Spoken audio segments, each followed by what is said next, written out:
નમસ્કાર દર્શક મિત્રો, ખબરશું.com પરથી હું દ્રષ્ટિએ આપ સૌનું સ્વાગત કરું છું. દર્શક મિત્રો, જમવાની સાથે જો દહીં મળી જાય તો ખૂબ મજા પડે. ઘણા બધા ઘરોમાં તો દરરોજ જ દહીંનું મેળવણ રાખતા હોય છે અને દહીંને ઘરે જ બનાવતા હોય છે. હવે સમયાંતરે જ્યારે આપણે દહીંની આ પ્રોસેસ કરીએ છીએ તો ઘણીવાર શું થાય કે દહીં ખૂબ ખાટું થઈ જાય. હવે દહીં ખાટું થઈ જાય તો પણ અંદર ખાંડ અથવા સાકર ભેળવીને આપણે ખાઈએ તો પણ જોઈએ એટલી મજા નથી આવતી. ખાસ કરી એવા દિવસોમાં જ્યારે આપણને ખ્યાલ જ નથી રહેતો કે વાતાવરણ કેવું રહેશે. જો ભૂલે ચૂકે વધારે તડકો થઈ જાય તો ખાટું થઈ જાય અને જો તડકો ન પડે તો મોરવણ જ નહીં આવે. હવે આવામાં જો દહીં ખાટું થઈ જાય તો શું કરીશું? તો મિત્રો, જો દહીં ખાટું વધારે થઈ જાય તો એની ખટાશ પણ તમે ઘટાડી શકો. હવે આ દહીં પૌષ્ટિક અને સ્વાદિષ્ટ ખાદ્ય પદાર્થોમાંનું એક છે, પરંતુ એનો જે સ્વાદ હોય એ ઝડપથી બગડતો હોય, ધીમે ધીમે ખાટો થવા લાગે. તો આવો આપણે જાણીએ કે આ દહીંની ખટાશ જો વધી જાય ઘટાડી કઈ રીતે શકાય.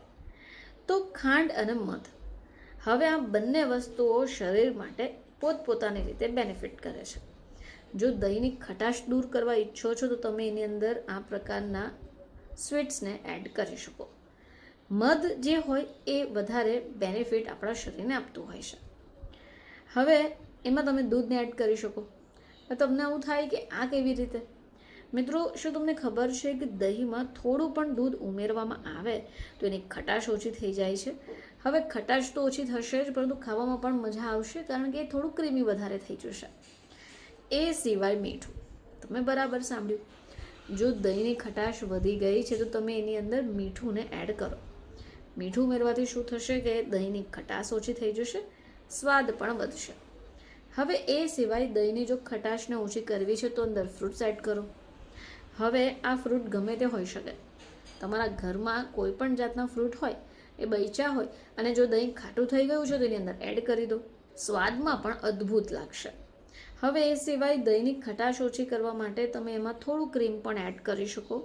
પછી તમે ખોરાક સાથે આ આરામથી દહીં ખાઈ શકશો.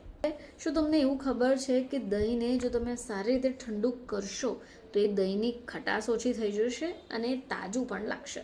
તો દર્શક મિત્રો, હવે તમારે ચિંતા કરવાની જરૂર નથી.